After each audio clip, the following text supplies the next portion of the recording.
اب میں آپ کو ایک حدیث سنانے چلا ہوں جس میں ایک عجیب نقشہ سامنے آتا ہے کہ یہ مہدی جب ظاہر ہوں گے تو کس طور سے ظاہر ہوں گے، ان کے ظہور کی کیفیت کیا ہوگی، کیف یظہر۔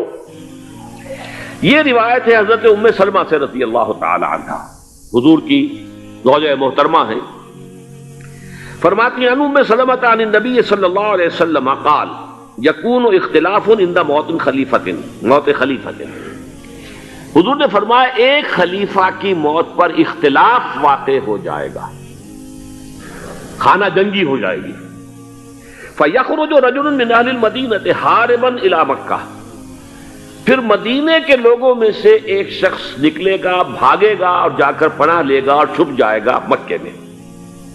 فَيَأْتِيهِ نَاسٌ مِّنْ أَهْلِ مَكَّةِ، پھر اس کے پاس آئیں گے اہل مکہ، مکہ کے لوگ، فَيُخْرِجُونَهُ، اور اسے نکالیں گے، جہاں وہ چھپے ہوئے ہوں گے وہاں سے نکالیں گے۔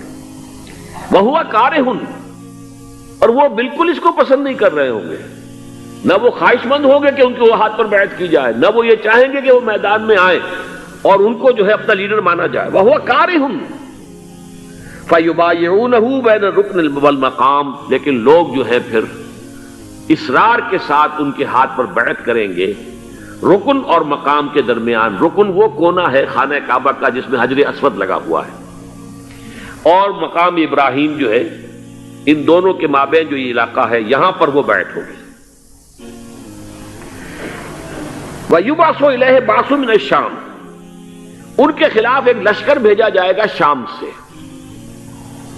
نہیں کہا جا سکتا کہ باسی حکومت اس وقت کی جو ہے اس کی طرف سے کوئی مسئلہ اس طرح کا اٹھ کھڑا ہو، اس لیے کہ ابھی تو بہرحال باسی حکومت وہاں ہے۔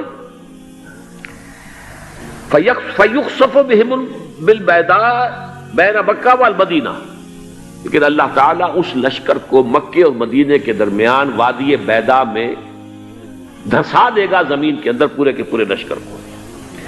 فَإِذَا رَأَى النَّاسُ ذَلِكَ، جب لوگ یہ دیکھیں گے کہ اتنی بڑی نشانی ظاہر ہو گئی، أَتَاهُ أَبْدَالُ الشَّامِ وَعَصَائِبٌ من العراق فَيُبَايِعُونَهُ، اب شام سے سارے کے سارے جو اولیاء اللہ ہیں وہ بھی آئیں گے، اور عراق سے جوق در جوق لوگ آئیں گے اور ان سے بیعت کریں گے۔ وَيَعْمَلُ فِي النَّاسِ بِسُنَّةِ نَبِيِّهِمْ، پھر وہ عمل کریں گے لوگوں کے مابین، حکومت کریں گے اپنے نبی کی سنت کے مطابق۔ وَيُلْقِي الْإِسْلَامُ بِجَرَانِهِ، اور اسلام اپنی گردن زمین پر ٹکا دے گا۔ وَالْأَرْض فِي الْأَرْض، زمین میں۔ فَيَلْبَسُ 7 سنین، پھر وہ 70 برس تک حکمران رہیں، 7 برس تک حکمران رہیں گے۔ ثم یتوفا، پھر ان کا انتقال ہوگا۔ ویصلی علیہ المسلمون، اور مسلمان ان پر نماز پڑھیں گے۔ یہ جو میں نے آپ کے سامنے نقشہ کھینچا ہے، اس سے اب میں ایک نتیجہ نکالتا ہوں، اسے بھی میرا گمان کہیے، اختلاف بھی کر سکتے ہیں آپ، اگر اس کو وزنی سمجھے تو قبول بھی کر سکتے ہیں۔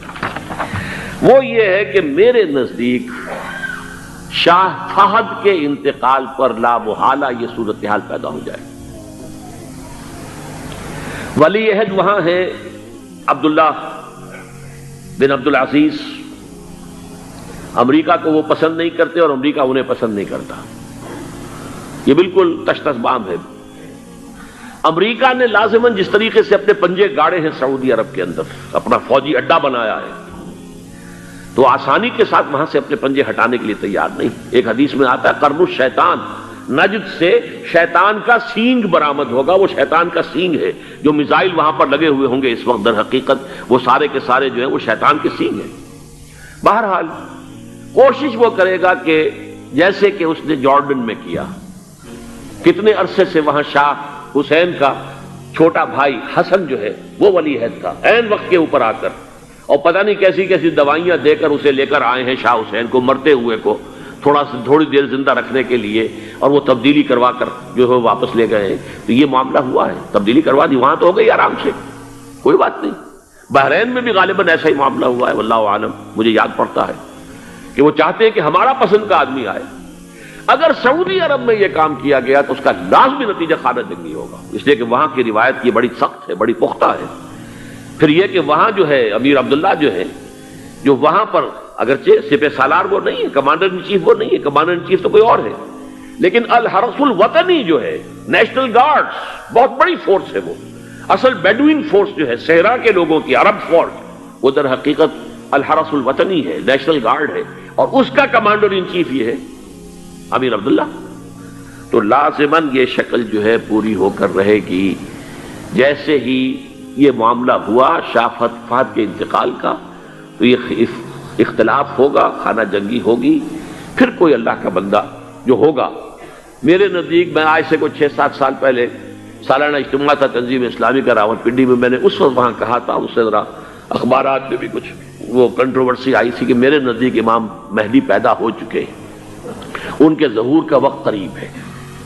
اور اس کی تھوڑی سی بعد میں مجھے معلوم ہوا کہ جین ڈکسن غالباً نام ہے امریکن اس کا، جس نے یہ پیشن کوئی خبر دی تھی کہ 1962 میں عالم عرب میں ایک بچہ پیدا ہوا ہے کہ جو وہاں کا نقشہ بدل کر رکھ دے گا۔ یہ جین ڈکسن کی غالباً پیشن گوئی ہے۔ بہرحال مجھے اس کی پیشن گوئی سے کوئی دلچسپی نہیں ہے، میں تو جو احوال دیکھ رہا ہوں، یعنی اسرائیل کا قائم ہو جانا، اور اس کے بعد اب یروشلم کا مسلمانوں کے ہاتھوں سے نکل جانا، اور اب گویا کہ وہ الملحمۃ العظمیٰ جو ہے تلی کھڑی ہے، کسی بھی وقت جو ہے یہ جو ہے وہ لاوا پھٹ سکتا ہے، آتش فشاں پھٹ سکتا ہے۔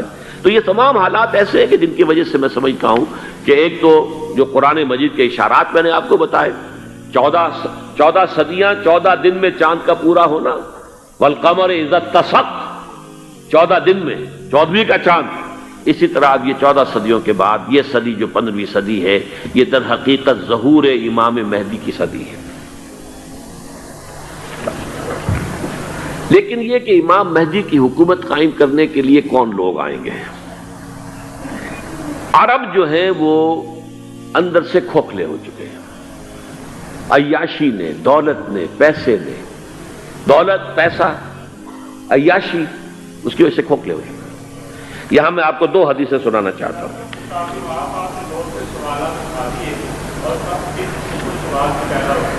بہت سے ہو گئے، آپ اطمینان سے تشریف رکھیے۔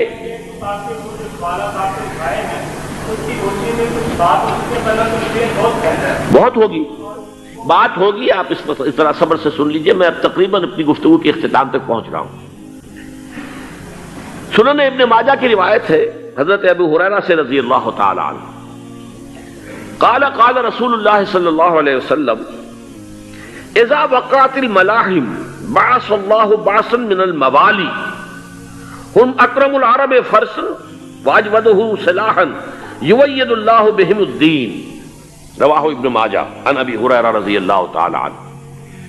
جب ملاحم کا دور شروع ہوگا تو اللہ تعالیٰ اٹھائے گا ایک لشکر یا لشکروں پر لشکر موالی میں سے۔ موالی کون ہے؟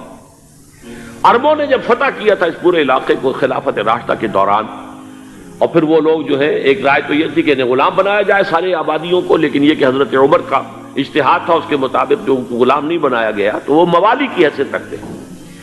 عربوں میں دم نہیں ہے، موالی میں سے لشکر اٹھیں گے کہ جو در حقیقت حضرت مہدی کی حکومت کو قائم کریں گے۔ دوسری حدیث سنیے، عن عبداللہ ابن الحارث رضی اللہ تعالی عنہ، اور یہ ابن ماجہ کی روایت ہے، قال قال رسول اللہ صلی اللہ علیہ وسلم یخرج الناس من المشرق فیوطئون للمہدی یعنی سلطانہ، لشکر نکلیں گے، لوگ آئیں گے مشرق سے، اور وہ حضرت مہدی کی حکومت کو جمائیں گے اور قائم کریں گے۔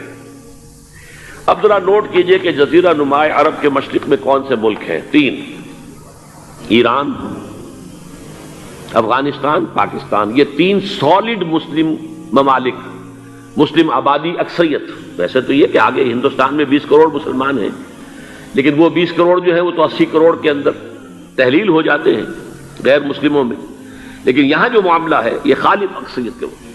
ان میں سے ایران کا معاملہ جہاں تک ہے، نمبر 1 یہ کہ وہ شیعہ عقائد کے حصار میں بند ہے، اس سے ادھر ادھر ہونا اس کے لیے ممکن نہیں۔ حدیث میں یہ بھی آتا کہ اصفہان سے 70,000 یہودی دجال کا ساتھ دیں گے۔ لیکن بہرحال خراسان ایک صوبہ ہے افغانستان کا اس وقت بھی، شمال مشرقی کونے میں، مجھے امید ہے وہاں سے خیر کی، کیونکہ خراسان کا لفظ وہاں پہ شامل ہے، اور حضور کی حدیث میں بعد میں آپ کو سناؤں گا کہ خراسان سے فوجیں چلیں گی جو یروشلم کو دوبارہ حاصل کریں گی، فتح کریں گی، جیسے پہلے یروشلم کھویا عربوں نے تھا، دوبارہ حاصل کیا تھا کرد نے، کرد خون صلاح الدین ایوبی رحمۃ اللہ علیہ. ایسے اب پھر عربوں نے کھویا ہے، لیکن لینے والے خراسان سے لشکر آئیں گے. یخرج من خراسان رایات سود لا یردھا شیء حتی تنصب بإیلیا.